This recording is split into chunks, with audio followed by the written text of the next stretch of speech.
And, it sort of woke me up. But I really love teaching.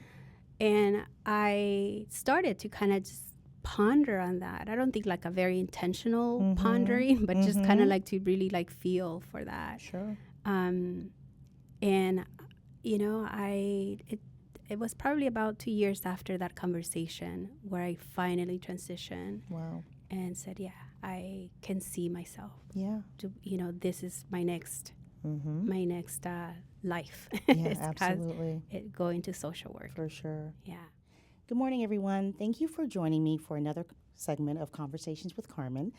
Today, I am excited to be joined by another one of my esteemed colleagues, Daisy Rivera, licensed clinical social worker. Thank you for joining me. Thank you for having me. Absolutely. I have been looking forward to this conversation, and so here we are. I'm super excited. Oh, Thank you for taking the time. I'm appreciate honored. it. Thank you. Of course. All right. Well, let's dive right in. And I guess the first thing that I'm always excited to learn where people are from, where they were born. Is California their native home? Did you come from another state, come from another country? So what can you share about your background with us? So my life started in a very tiny country in Central America, El Salvador. I was born in probably the hottest city, San Miguel, for people that know the country. And I came to the U.S. at 11. Wow. And have been in California, ever since. Right. Okay. Wonderful. So what led you to transition to California at the age of 11? What brought you here initially? So during my time, there was a civil war, and there were just family, family that also immigrated to the U.S. Yeah. I grew up with my grandmother. She raised me since being a baby. And she had 3 kids, my mom, an aunt and an uncle. And my aunt and uncle were already here.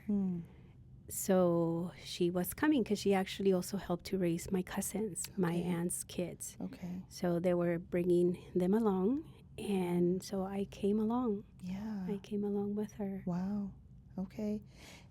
That's really interesting. And do you recall at the age of 11 how you, I want to say maybe resonated with the idea of uprooting and coming to a completely different environment? Do you remember how you felt or might have felt, or was it mainly just behavioral, like, okay, let's go, we're doing this?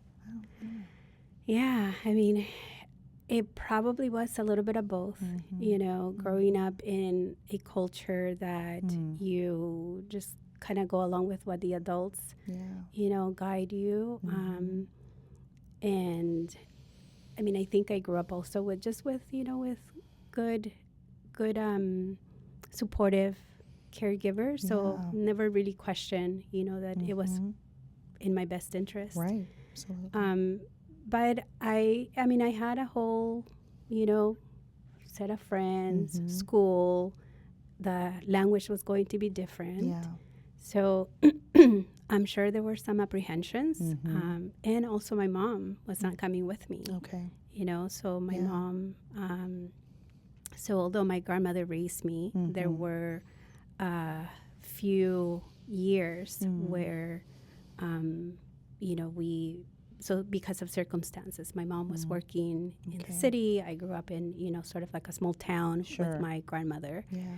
And when the war broke and it got a little bit more, I guess, dangerous, so we moved into the city.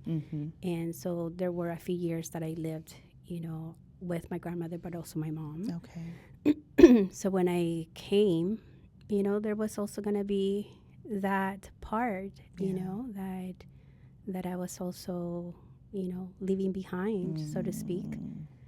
Yeah. I think what cushioned, what supported also the adjustment was that I also had that permanent figure, right? My grandmother. Yeah. Wow. And my cousins, know, Sure. so we kind of had also grown up as siblings. Love it. Yeah. So that sounds wonderful. So it's almost like having, because we talk to clients so often about having those protective factors in place. Sounds like you had some really lovely protective factors in place that buffered or cushioned, that transition, because it could have played out, that process could have played out differently, especially when we think about emotional and psychological impact and adjustment. So that's wonderful. I'm really happy to hear that. And not to dig too deep, but I'm wondering, did your transition to the U.S. and then ultimately, being raised by your grandmother, did that have an impact on your relationship with your mom, between you and your mom, or? Yeah, absolutely.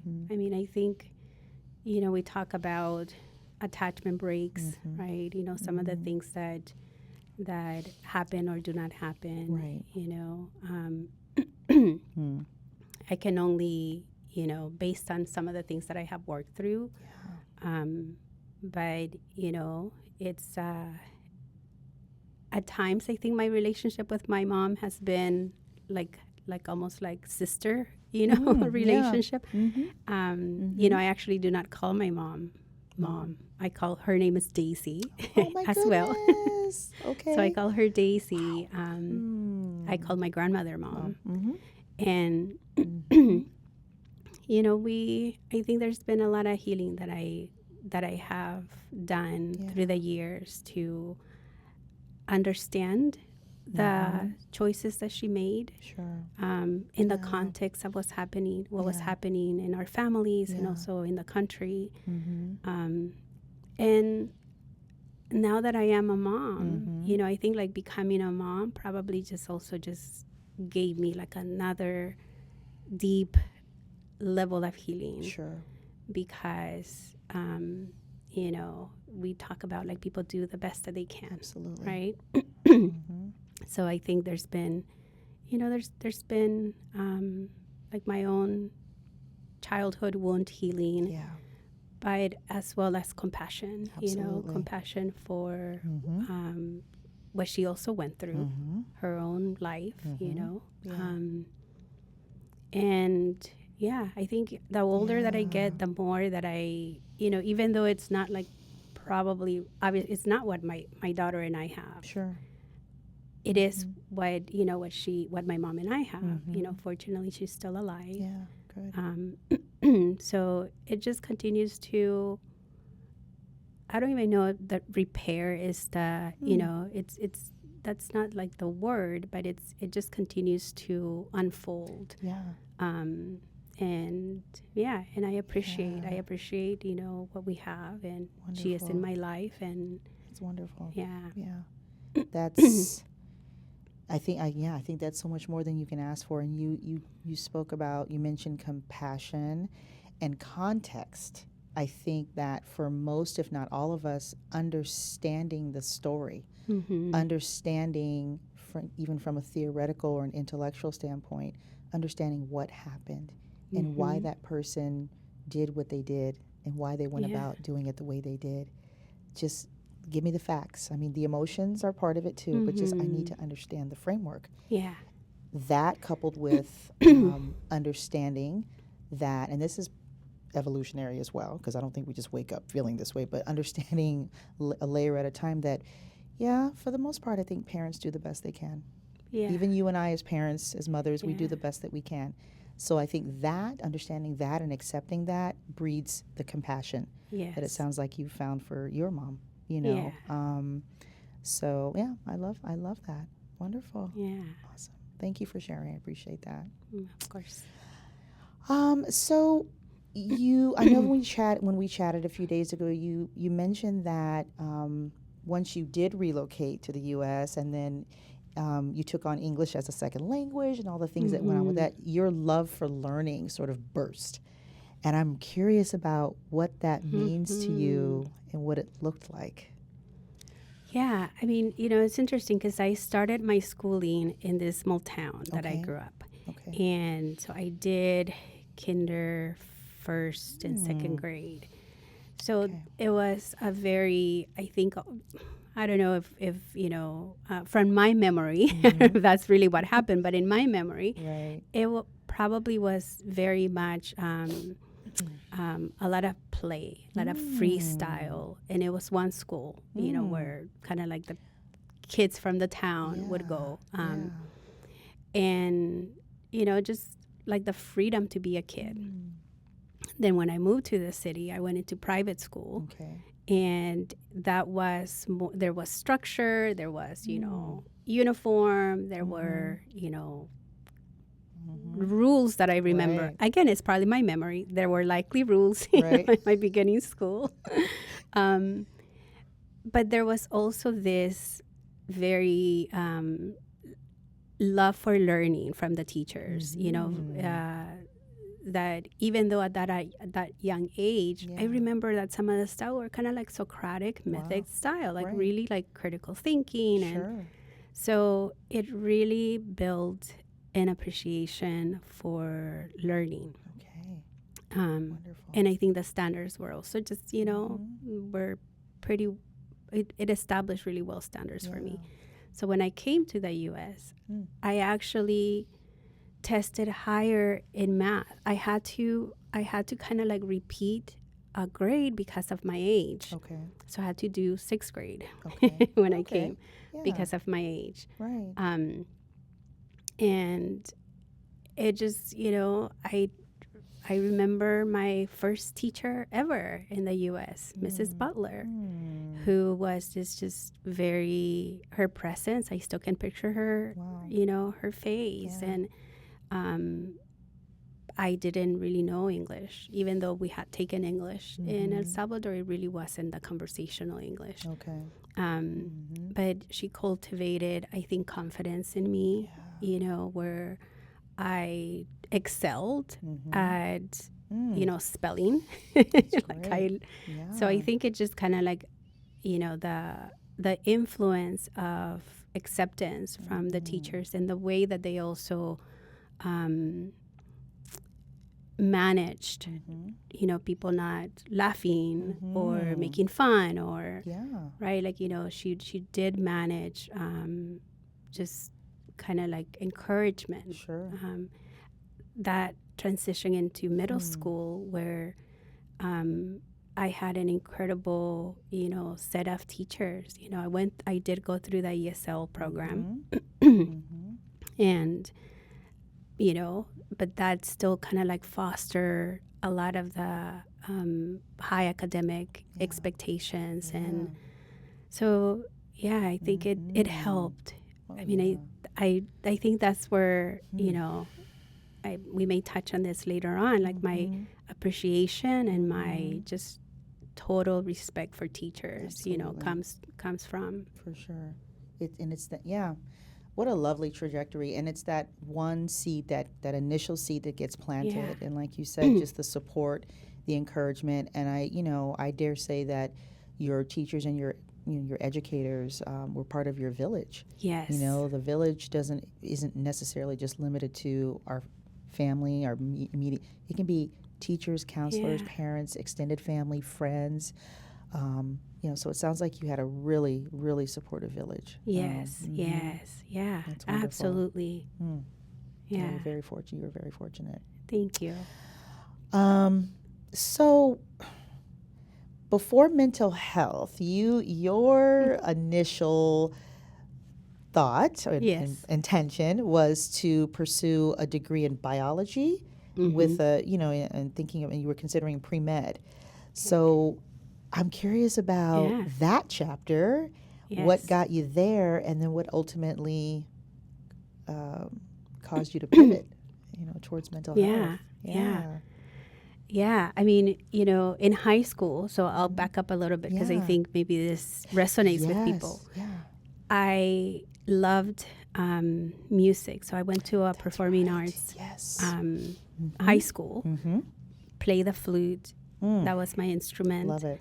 And I think in my heart, I wanted to be a musician, But in my head, Uh-huh. I think, we talked a little bit about this, that Yes. people ask, kids, like, what do you want to do? Or Right. what do you want to be when you grow up? Right. And I think because of my mom's profession, I was around medical people Okay. growing up. Okay. So it was, kind of like my robotic response was, I'll be a doctor. But I did like science. So it wasn't, completely like out of left field. Right. So when I had to choose a major, I chose biology.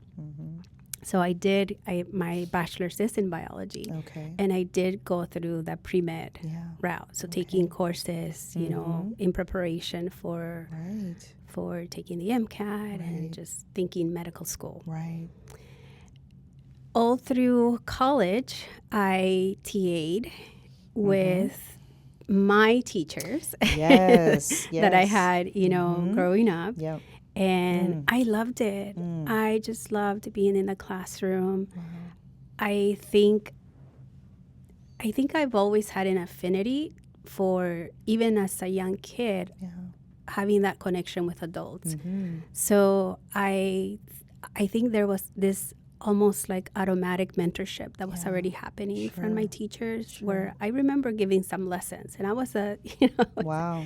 Wow. And it was just like a great experience, So when I graduated, when I finished my school, my circumstances were also that I just kind of wanted to start working. Sure.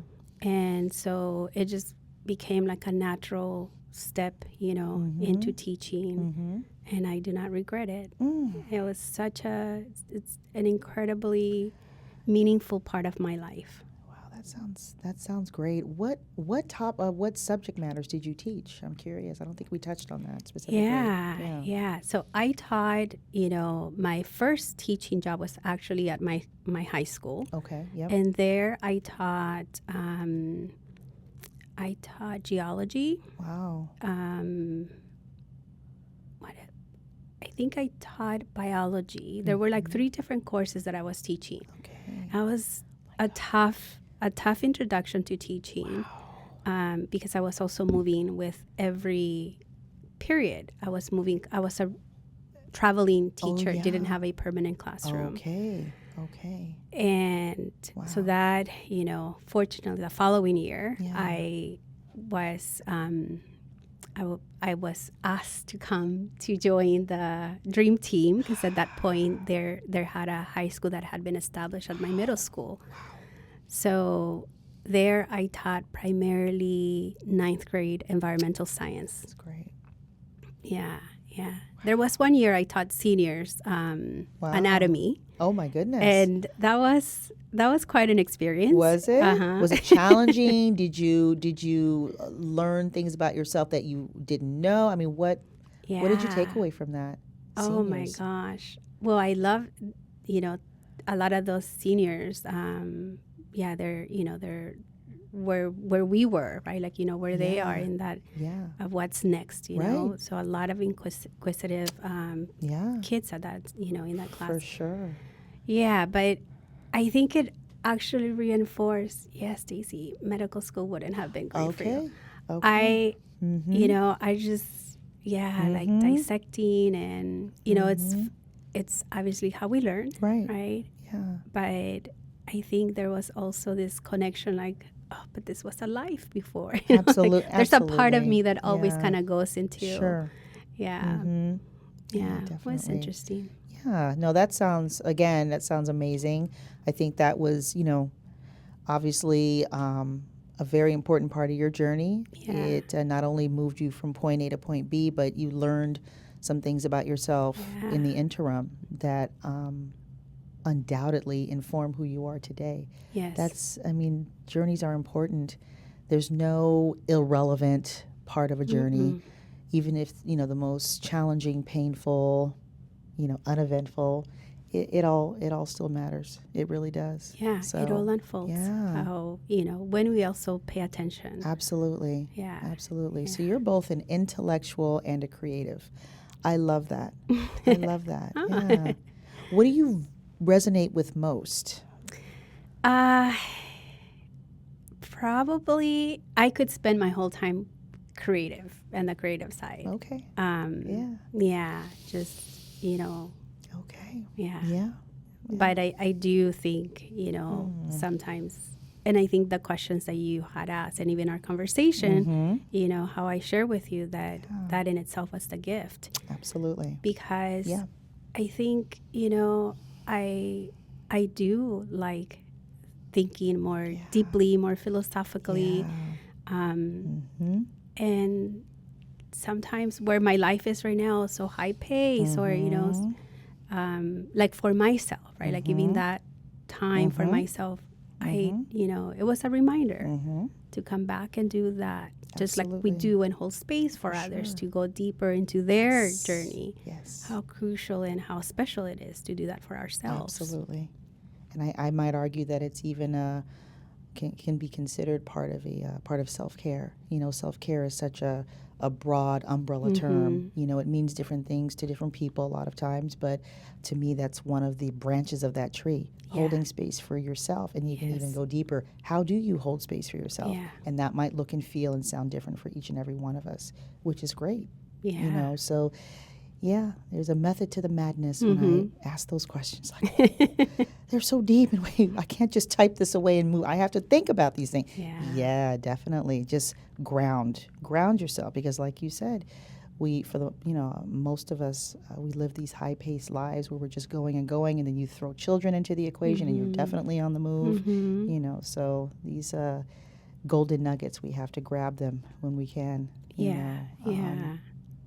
So, without probing too deeply, obviously, but you did connect with an LCSW, such like yourself, years ago when you were going through a life transition. And you said that you had a really positive experience with that person. And that might have been what maybe encouraged you or prompted you to maybe look into mental health in terms of, a career or profession. Yeah. What can you share with us about that experience? Yeah, and in the spirit of owning our stories, right? Like not, being proud of all the good, challenging parts, I got married very young when I was 19. And I, was going through a divorce just a few short years after. So when I was really kind of, beginning my teaching career, I was also just a transition, right? Like, into like being a working person, but now having to also, think about like now a single person going through a divorce. Right.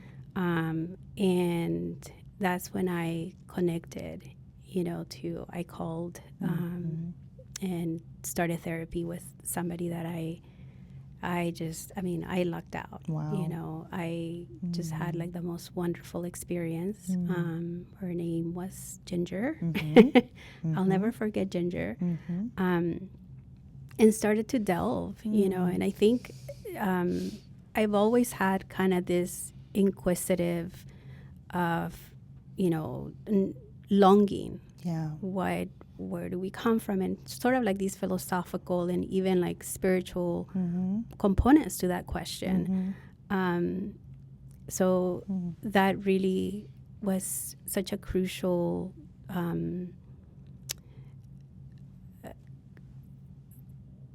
I don't know how to explain it, but part to that equation, to really also honor and understand my emotions. Absolutely. Even delve a little bit more, like, well, what led to even that decision to get married so young, and so some of that grief that comes along with also opening that also had an element because of my childhood. Absolutely. So that was my introduction to therapy. And part of what I also experienced through Ginger, was also group therapy. Oh, wow. And so there was just people from all walks of life, various age groups, all going through a breakup. that was the uniting theme. Yeah. And I just, I love the community, and we do heal in community, right? Absolutely. And there was like another layer of, of healing that happened as a result of group therapy. Yeah.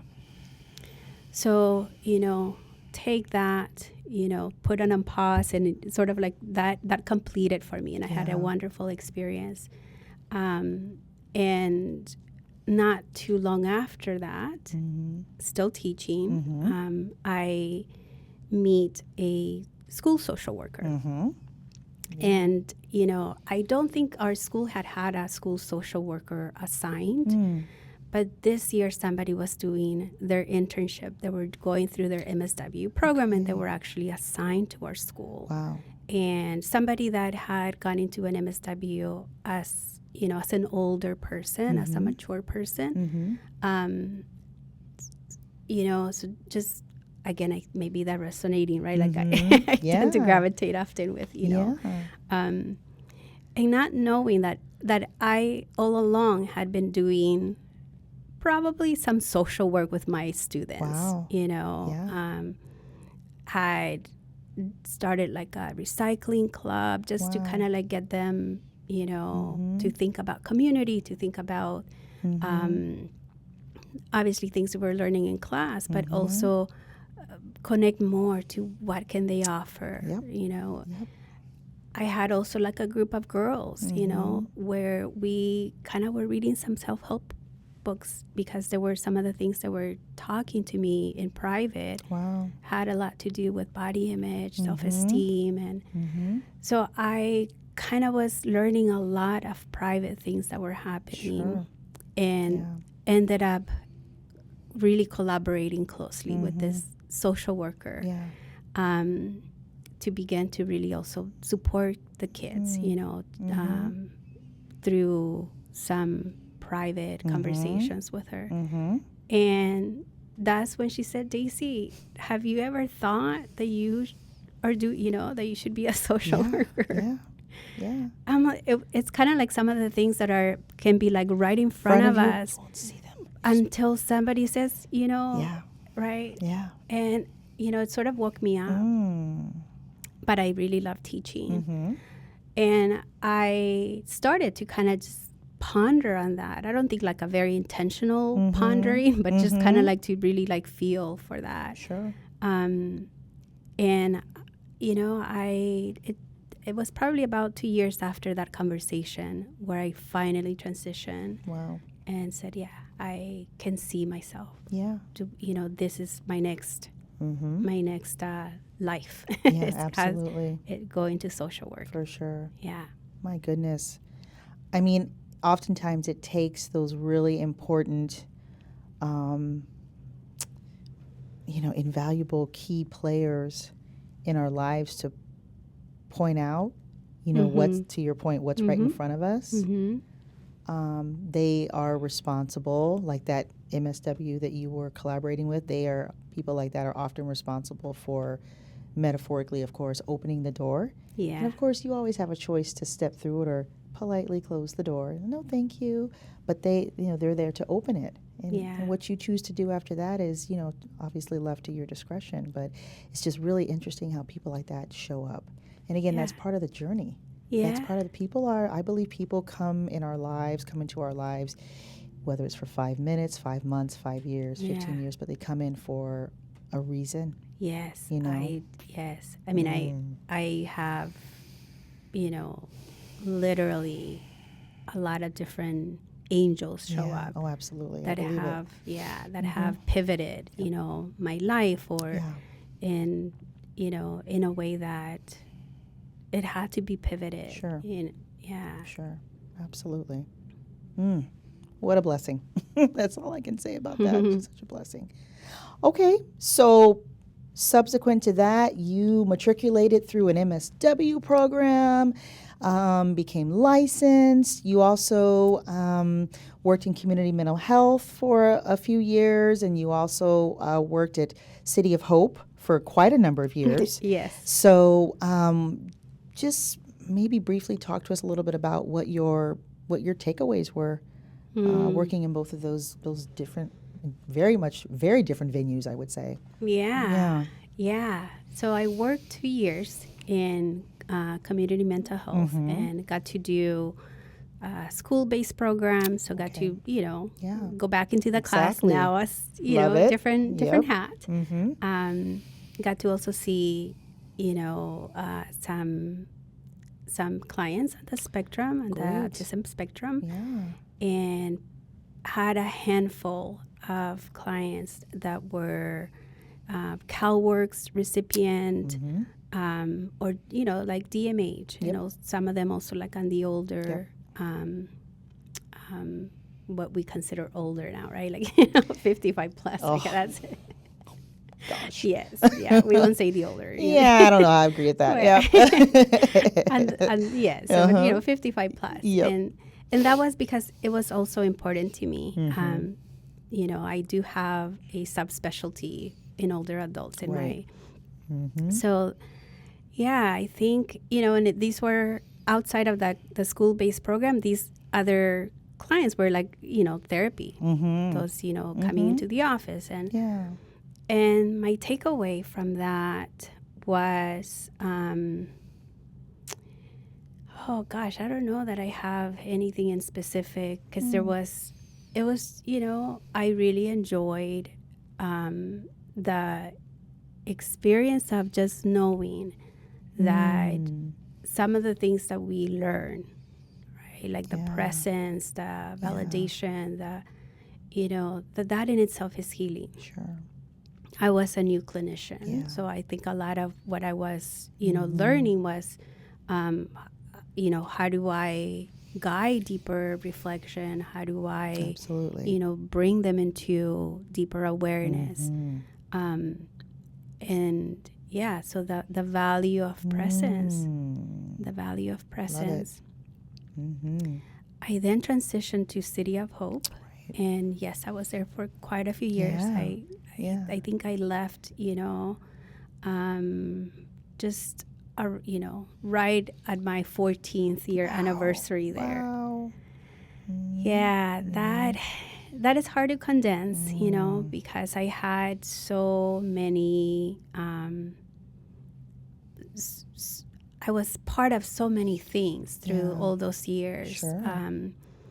Both in that one-on-one with clients, with patients. I worked very closely with patients in the brain tumor program, sarcoma, breast cancer, and my last few years were really focused on older adults, and I think it was such a rich experience to and privilege, because I got to see people in their most deepest suffering, both patients and families. I got to be part of, the continuum. So often, there were a lot of amazing, obviously experiences of healing and doing better and overcoming. And there were also some that, that also were end of life cases. Absolutely. And having to be there, and have conversations that sometimes they just couldn't have with their loved ones.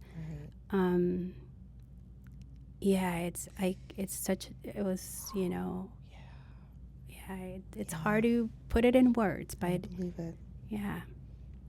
You also wrote in this particular reflective question, you wrote that some of those cases were a little bit more difficult to digest because along with showing up in multiple capacities, there were scenarios where you were with a patient as they took their last breath. I remember you shared that. And I thought to myself, wow. How must that have impacted her, Wow. So Yeah. just the empathy, the compassion that it must have stirred in you, and other things that I'm sure I'm not mentioning, but I can only imagine. And that just, to me, when I read that, it just burst open even more so the idea of how we as providers show up. Yeah. Again, broad terminology there. Show up. Yeah. That can mean so many things. And it sounds like in that particular venue at City of Hope, you really showed up from A to Z, depending on who was before you, sitting before you. Yeah. You know. Yeah. Wow. That really resonates. So Yeah. Yeah. I mean, even as we just speak, you know, just different names go by, just different things that, you know, different experiences that, you know, yeah. And there's got to be, for me, you know, obviously like the acknowledgement that I was able to do that job because I also have like spiritual, I had to also, you know, kind of like utilize my own spiritual coping to be able to maintain, right? Like, you know, the humanity. Yes. That it's not just, you know, things that are happening. These are human beings experiencing these things. Absolutely. Yeah. Absolutely. Powerful. Powerful. Not everybody can show up in that capacity. So I really admire you for that, you know. Okay, well, let's switch gears a little bit then. I know that in 2020, when the pandemic was underway, we were all trying to redefine our footing, you know. You started thinking about private practice, and that's when I am using one of my favorite words, you started to pivot. Yeah. So what was your transition like from City of Hope to ultimately private practice? What did that look like? Yeah. You know, I had 2 years prior to the pandemic, I had switched to a part-time job at City of Hope, and I had actually opened an office in Claremont, not far from our Claremont satellite. Right. But that office or that practice was primarily for Reiki healing. So it's another life that I have. Love it. And you know, it really began to set in for me. Like, I'm also in transition. Like, my life is also transitioning. And it just began to, I think, I began to have the experience of what it is to kind of like be on my terms, you know, have lunch outside without having to carry a pager. Right. Yes. Imagine that. And, you know, it just kind of like, I think it really helped me to just have a foundation that, you know, this is possible. Yeah. Being on your own is possible. Yeah.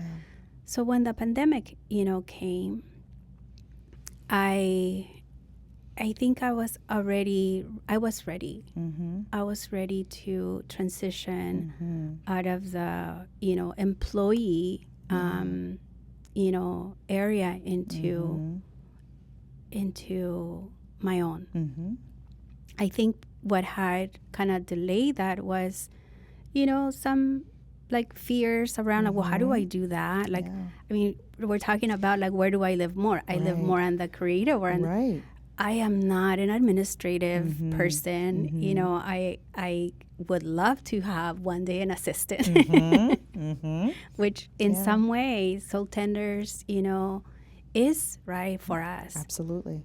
And so one of my peers had transitioned into Soul Tenders, one of my friends. So she kind of, you know, I think kind of like served as a pioneer for me, you know, and as somebody that just kind of like, you know, gave me perspective. So I was ready. That's great. I was ready to transition. That's wonderful. Yeah. Yeah. That's wonderful. Yeah. And did you initially embrace just the role, one of the prominent roles that Soul Tenders does play, like the administrative role? And because some people struggle a little bit with it because they're either more inclined to do it themselves or they've previously had to do it themselves. Some people embrace it wholeheartedly, like, oh, listen, hands, like, I know my role, I'll stay in my lane.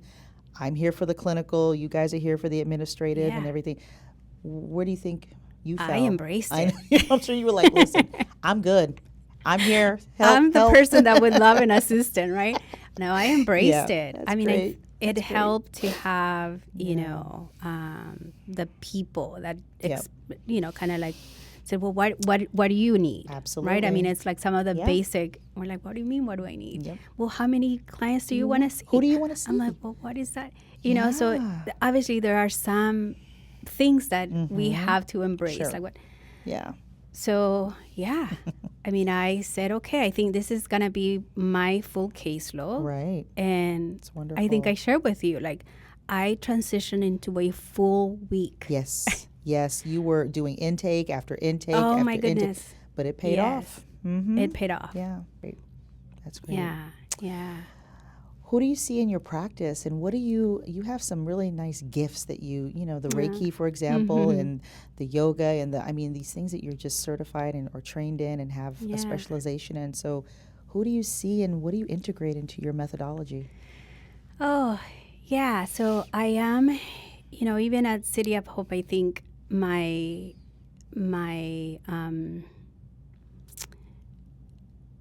desire was always to be integrative, right? To be able to, you know, help or remind people that we're not, this is not just, you know, a physical body. Right. It's an energetic body. Absolutely. It's, you know, it's a spiritual body as well. Yes. And so, yes, you know, I've been certified in yoga since since 06. And then just different realms of different yogas, you know, since then.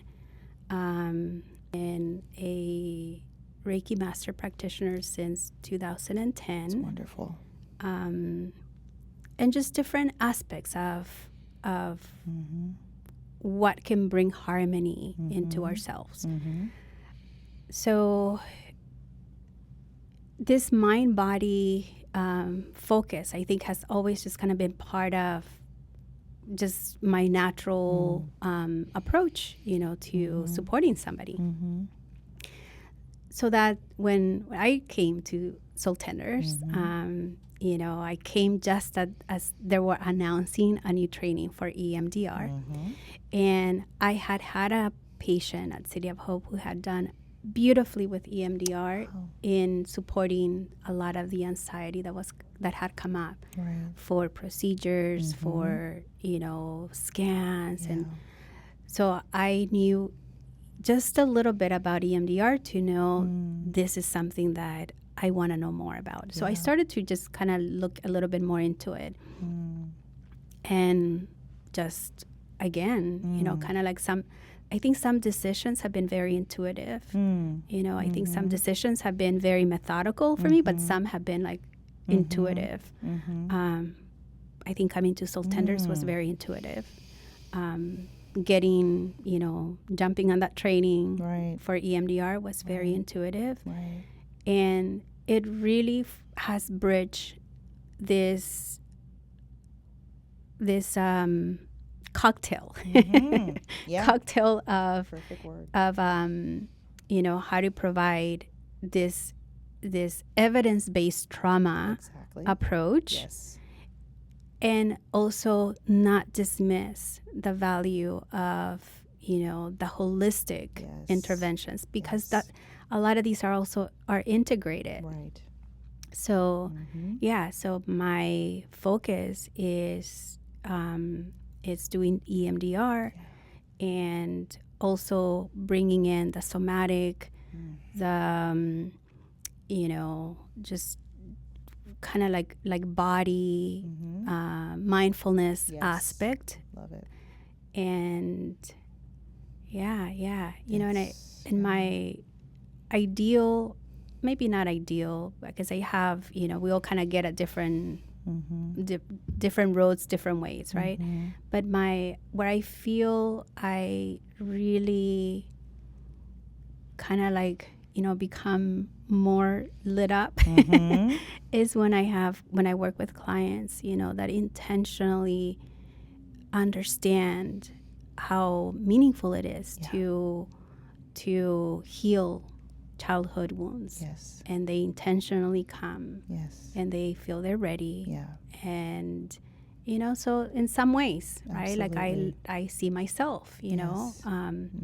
in that type of journey. Absolutely. So developmental trauma is has become such a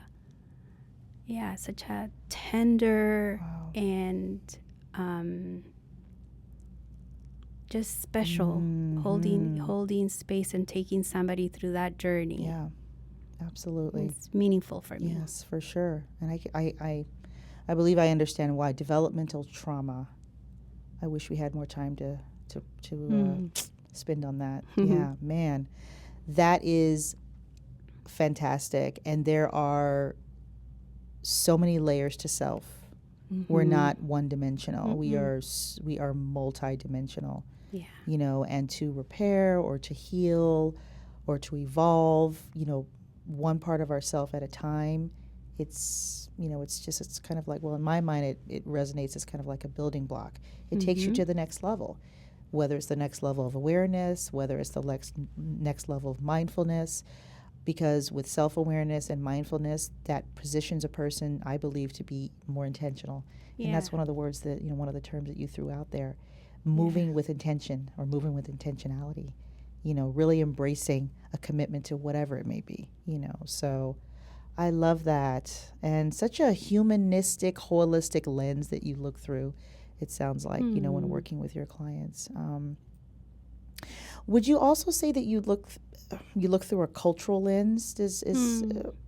I know we don't have too much time, but if so, what does that look like to you?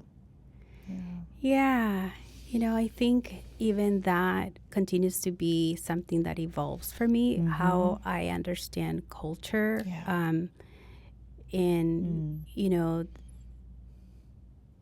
I honor like the background, right? So I do want to know where my clients come from, what their value systems have been, what has shaped their beliefs and, their behaviors. And there is also this aspect that, I want to be cautious not to define who I'm working with because of the culture that has reared or raised them. And, I think like coming back, like we're not one-dimensional, right? Especially like, in the kind of climate that we live, right? Where we have opportunities to be influenced, in so many ways. And so it's like not just one culture. And so how do we define that, right? It's like, these various influences, and we continue to, I'm not who I was even a year ago, right? And, does my culture define me? I don't think so, right? So, I that to me, I want to be mindful that I am not, putting sort of like, what I think should be expected, beliefs that they should have, or absolutely. So that's always an evolving conversation. I agree, because we want to honor who the client is from that perspective, but we also want to make sure that we're managing any preconceived notions or biases that we may personally have. And also, I think it's an example of allowing the client to lead. we're there to align ourselves with them. We're not there to lead them. We're not there to trail behind them. We're there to walk alongside them, and part of them owning their journey is educating us about, well, this is my cultural background, this is my ethnicity, this is my race, this is how I was raised, but I don't give it much energy. They're entitled to that. Yeah. So we need to learn from them.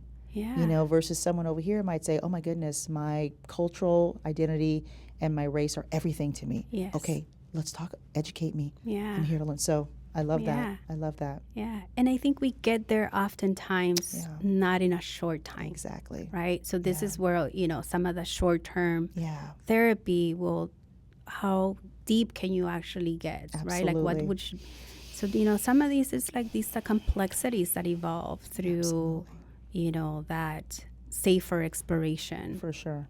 Yeah. Yeah, it's a process. It's a journey, and it can only thrive based on that fundamental trust between patient and therapist. So yeah, I really love that. Well, in our last 1 to 2 minutes, who are you outside of your practice? What is Daisy? How do you spend leisure time? I know family is important to you. Yes. Yeah. So leisure time. Leisure time looks a lot like supporting my daughter. So I am happily married, and we have a 16-year-old daughter who, mom's lens, right? Is just like has the most beautiful voice. Of course. And she's in musical theater. Wonderful. So a lot of it is supporting, volunteering, being a volunteer with some of the things at school. Love it. Some of the, the plays that are also part of, kind of like yearly things for her. But also just taking my time, I think I do for myself, like I do like some gentle practices. So, whereas before, perhaps it was like, intensive. Well, I don't think I've ever been like an intensive workout person. Right. But, I do honor giving myself, some time for my body. Yeah. I do love doing meditation. And, really discovering some of the ways that I can also enhance my own physical body. So I don't think I share with you, but, I do a cold plunge every day. Wow, Daisy. Okay. Oh my goodness. What an inspiration. We just have like these, and this is where my husband and I think like we're like a good match, because he also, he shares with me some things that, and so we sort of complement, like create certain things, that we both are excited to invest in. And so, so taking care of how I take care of my body, how I take care of my mind. Absolutely. And I think I share, that I love to garden. Yes, something I never really knew before. Yeah. Even though, like, I don't really do, like, I'm not like the pro gardener. But I like to, kind of like grow some veggies and it's wonderful. Yeah. And experiment cooking. Oh, yeah. That's wonderful. It sounds, your practice, your life sounds very well-rounded, and balanced. And that's what we need, because we're not one-dimensional. Yeah. We have sometimes competing priorities. Yeah. And you've got to be able to nurture and fertilize, if you will, every life domain. And it sounds like you're there. So that's wonderful. It goes. It can look like Ebb and this, flow. but that's just what it is. Absolutely. It's like also I love that you reminded me when I had to say, like, how many days do I have? You said this is a short-term stressor. Yes. Right. Yes. And it's such a good reminder. Yeah. Sometimes our lives do not look balanced. Absolutely.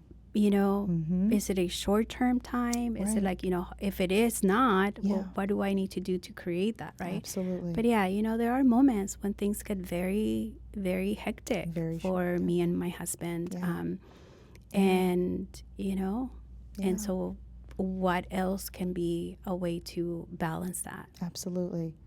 So, I agree with all of that. And again, this, our connecting is, I think, purposeful on many different levels. But I do remember we chuckled a little bit on the phone. You're like, how many days? And I said, I'll give you a generous amount of days. And yeah, I did say, hey, I know I'm asking you to take this on. And but I appreciate it. And it is, yes, it is short term. It is temporary. It will temporarily disrupt your equilibrium. But after you do it, then you circle back and, the scales start to even out once again. And you were really open to that. And it really, came through in your responses. They were, just your responses in this interview, just so thoughtful.